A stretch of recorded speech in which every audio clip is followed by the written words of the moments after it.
Good morning, I'm Ferdi Salvador and welcome to Industry Beacon, where we shine a light on the trailblazers, the disruptors, and the leaders shaping our future. And in each episode, we explore how they're staying ahead in their field, one industry at a time. This morning, we take a closer look at the dazzling jewelry scene in the Philippines, from the timeless beauty of gold and silver pieces to innovative designs incorporating materials like wood, shells. The industry has become a platform for self-expression. Given this creativity of Filipinos, that's obviously something we all have. How are we facing and faring in the excellence market? Now we have with us Candy Dizon, owner of Jul B Dizon, and Janina Dizon, owner of Janina for Jul Dizon. But of course, you are all both have stakes in the company. So, you know what? Your mom, with the name, of course, of Jul B Dizon, is one of society's best kept secrets that everybody knows about, right? How did your mom get into the jewelry business? It was started by my grandmother. Oh, okay. Paz G. Banyas. Okay. She had golden earring, and then 3 of her daughters went into the jewelry business. Really? Yeah. And who among you were the first to dive into the business? I believe all of us did. I mean, she really immersed us even at a young age. How to train us, how to become jewelers, how to choose stones. For my brothers, it was more of how to fix the production side of it all. Wow, so it's really genetic. I thought that you guys were the second generation. I'm mistaken. We're third. Yeah, You're we're the third third generation, and of course, the fourth generation, your children, are starting to get into the design and operations phase. Yeah. Yes. Wow. So what makes Jul B Dizon as a whole different from other jewelers in the Philippines and in the region? Janina? Well, I believe that we are different because we do our own manufacturing. The sisters, there's 4 of us, we all design our own jewelry. We have our own set of clienteles. Yes. And we always stay abreast with all the newest technology and gem industry that we need to keep abreast with. Nice. And you, Candy? I mean, you both operate the 2 different branches, right? Or the 2 different brands, rather. You're more of the classic looks. Sure. But still cutting edge, because when I looked at our research and looking at your pieces, they're very different. They're very more, they're estate, but it's not in your, it's very elegant. And you're the rock star of the family with your use of wood even. Yes. You also had bags and the use of now string. Yes. I mean, some things that you don't normally incorporate into jewelry. Yes. Okay, so tell me, what is your inspiration, Candy? Oh, I try to put in my pieces a lot of my mom's inspiration. I mean, I'm inspired by my mom's, the way she was designing her jewelry. I want to incorporate that into the brand because I still want her presence felt. Because I do carry a lot of her old clients. So I want a lot of her presence felt in the jewelry designs that I make. Yes. What about you, Janina? What inspires your rock star, couture, cool-looking pieces? Well, I was talking about it with Candy earlier, and I think it's really just basically our personalities that shine through our designs. Yes. So I love being innovative. I like thinking that a certain jewelry should not just be important looking and you just wear it for certain events. I think you should make it playful. You need to wear it every day. Enjoy it as much as you can. Yes. And I think that certain sense of playfulness really comes out in my designs. And where do you source your pieces or your gems? Everywhere. Everywhere. So if this is a Everywhere. year-round activity, you guys always source from independent or from like big companies? A bit of both. Okay. I mean, as you know, diamonds come from Africa, then it gets cut in India or Russia. Then you have green emeralds that come from Colombia, Brazil, Zambia. So you really have to know who the suppliers that you talk to should really know and should really be trustworthy. You mentioned the D word, the diamond word. I'm quite interested in what your take is. Lab-grown or natural? What are your takes? Oh, okay. Here we go. We're the same Did I here. just jump into So that? I'm just gonna Yeah. make her answer because we do have the same Okay. answer to And, this. Janina? and this is our personal opinion, Right. right? I believe that lab diamonds, while they're the newest thing in the market now, well, for 10 years or so, it has lost significantly its value ever since it entered the market. So while before it was like around 20% of the price of diamonds, less than diamonds, now it's about 70, 80% less. So in the long run, it's really not a very valuable Yeah. investment. Second is the cleanness of it, the greenness of it. It's actually not very transparent. Yes.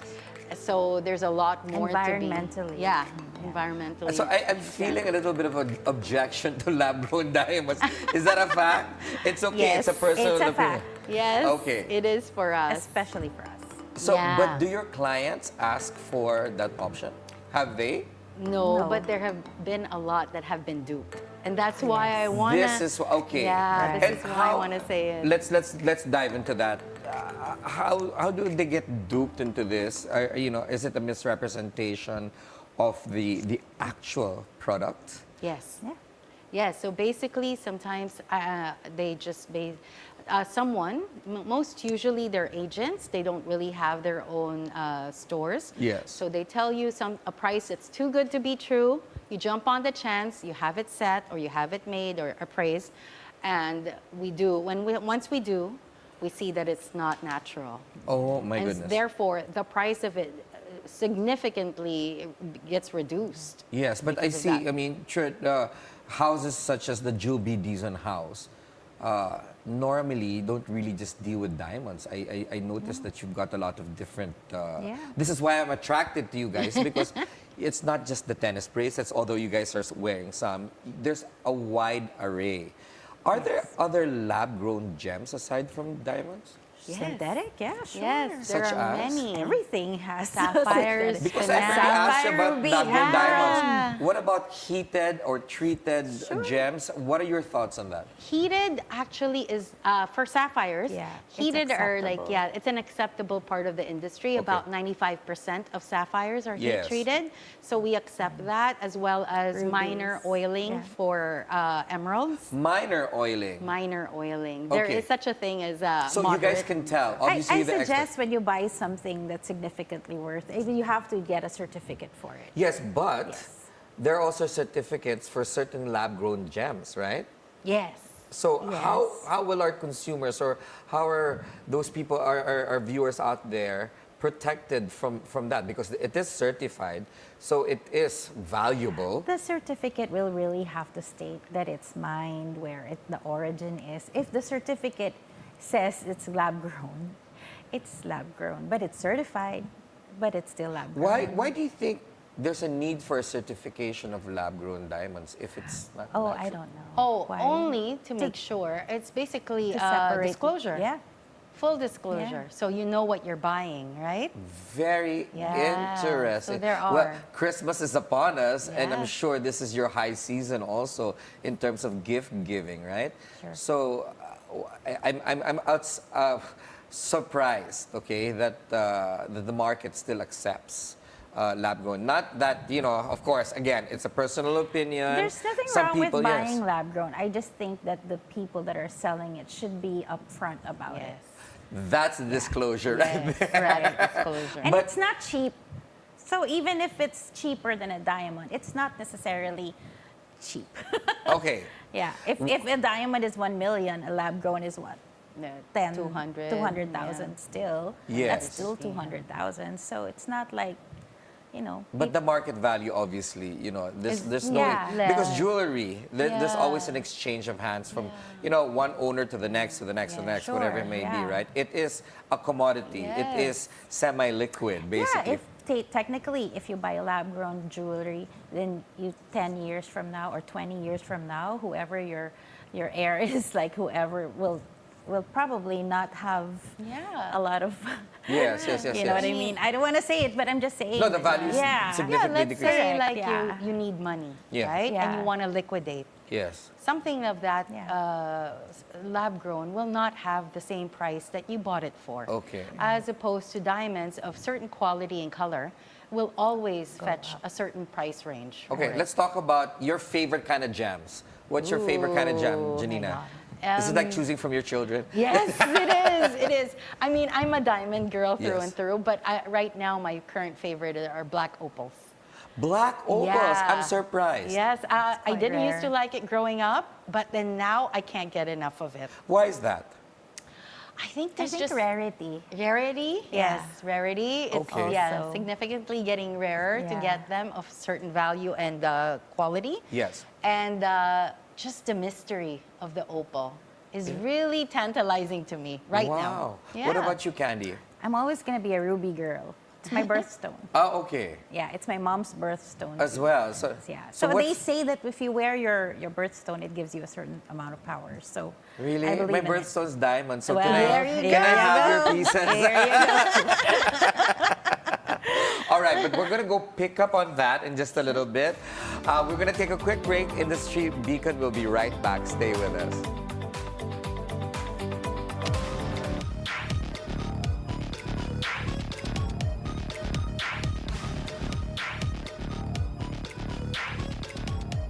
We're back. You're still watching Industry Beacon here on BNC. Still with us, Candy Dizon and Janina Dizon. So, obviously, jewels. I'm a jewelry guy. I love it, and it's an addiction. But you know, I'm trying to stay away from it because budget persists, right?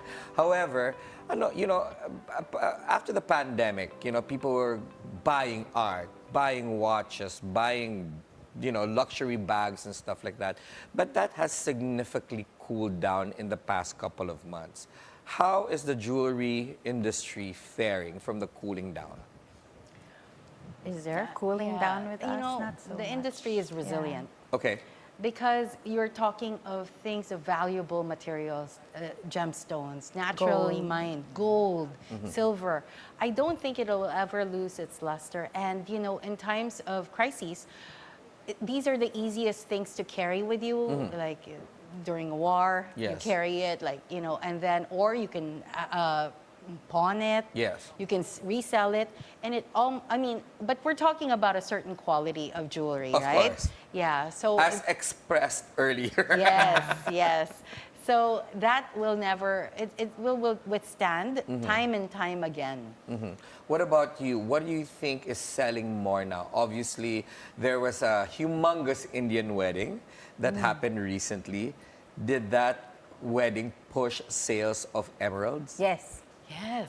Really? Tell us Absolutely. about that. Yes. Yeah. The demand for emeralds it's really The bigger, the shocking. better, yeah. Yeah, and the Yes. quality, like Chinese Filipinos are more like, I want the color, I want the clarity, I want the green emerald. So, yeah, there is, because of the Indian wedding. Yeah, aside from emeralds, what are people looking for now? Still diamonds. Still diamonds, of course. Pretty I mean, much, stalwarts. yeah. I mean, aside from diamonds, what are But people? during COVID, it was really more about people wanting, or women wanting, everyday jewelry Okay. because they were stuck at home. So they wanted to still entertain, but they wanted to wear something that they can wear every day. Okay. So not so the dangling, the necklace. Yes. It's more like a daily pieces. And What about the notion of travel jewelry? I'm sure Yeah. you've heard about that. What's Sure. your take on travel jewelry? we do have a line that's Okay. like specifically for travel. Okay. It's called Voyage and it's called Transformers. Yes. So I didn't know that. technically, you Yeah, bring, we do. you bring like just a box full of pieces, and you can interchange everything so that every day you can have a different look. Okay, Yeah, we wow, have that. ladies. Yeah. Let's go talk about Filipino craftsmanship in jewelry. Obviously, the countries that are strong with this are India. I mean, cutting is in Antwerp, in Belgium, and some parts of Europe, right? Yes.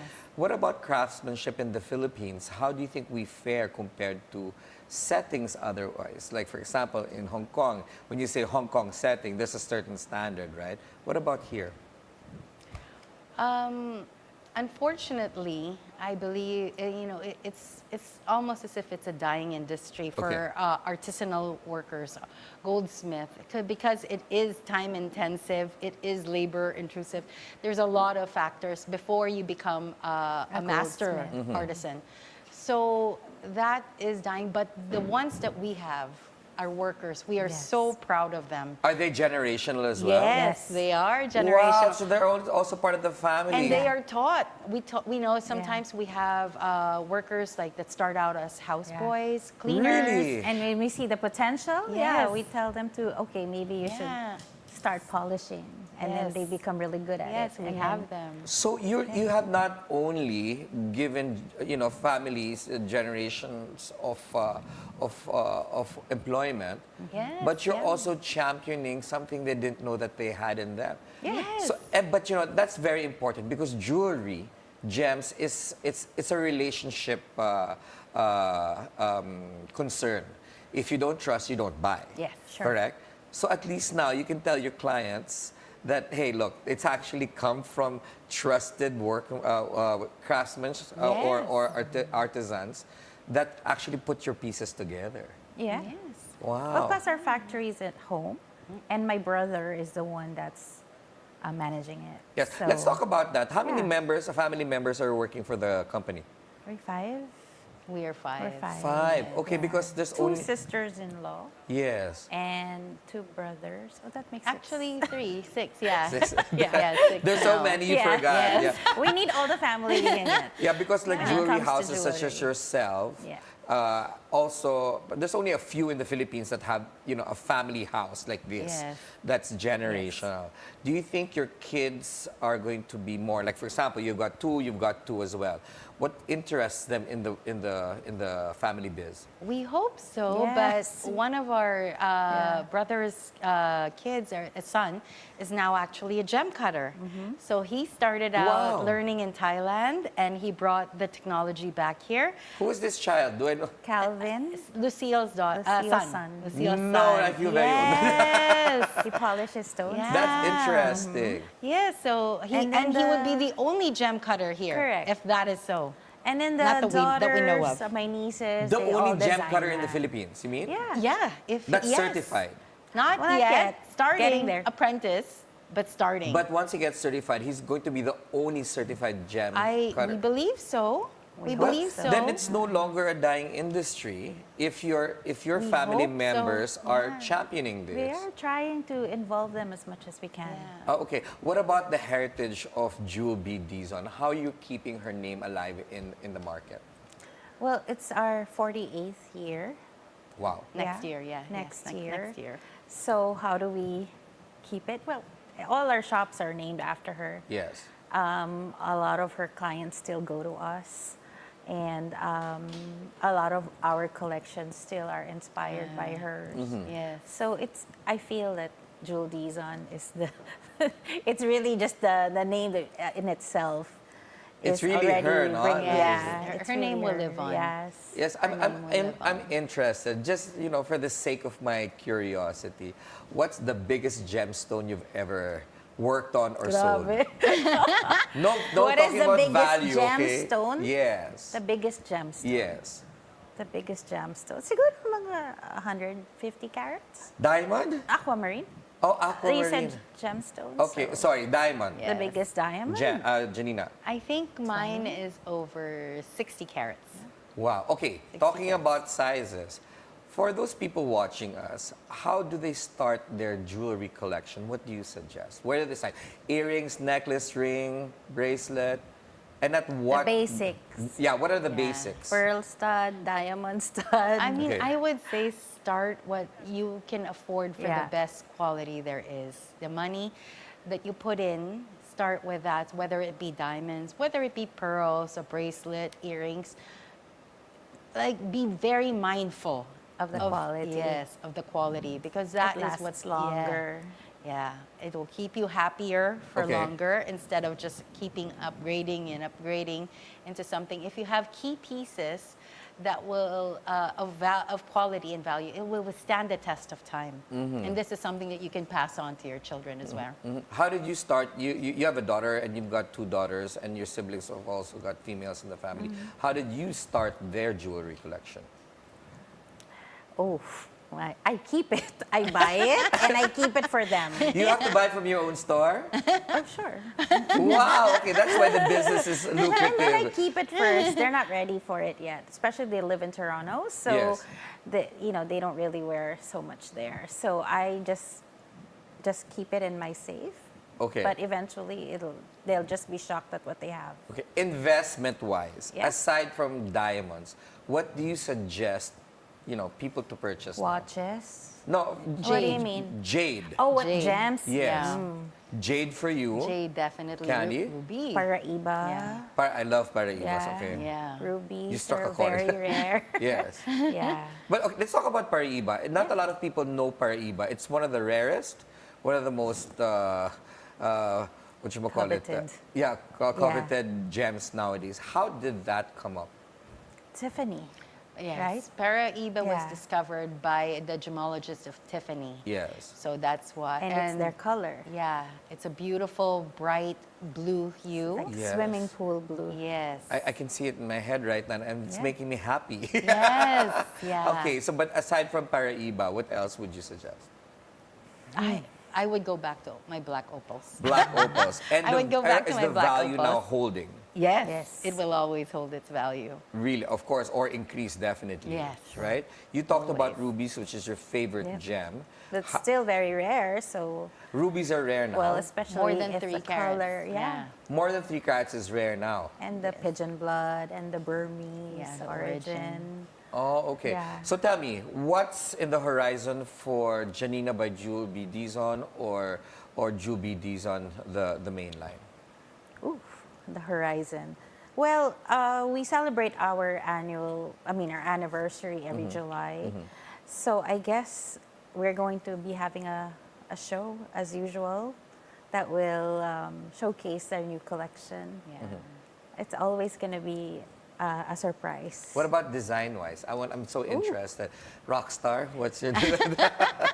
I just recently launched a collection called Cadre. It's Okay. basically inspired by my journey through Europe. My kids are in Europe right now, and the Baroque, Rococo, Neo-Gothic architecture of each building. I mean, that inspired me wholeheartedly. Yes. So I did come up with a line for Christmas, and I love it. It's also a transformer, meaning it can be a pendant, a brooch, or earrings. I am so steering clear away from you two No. for the season.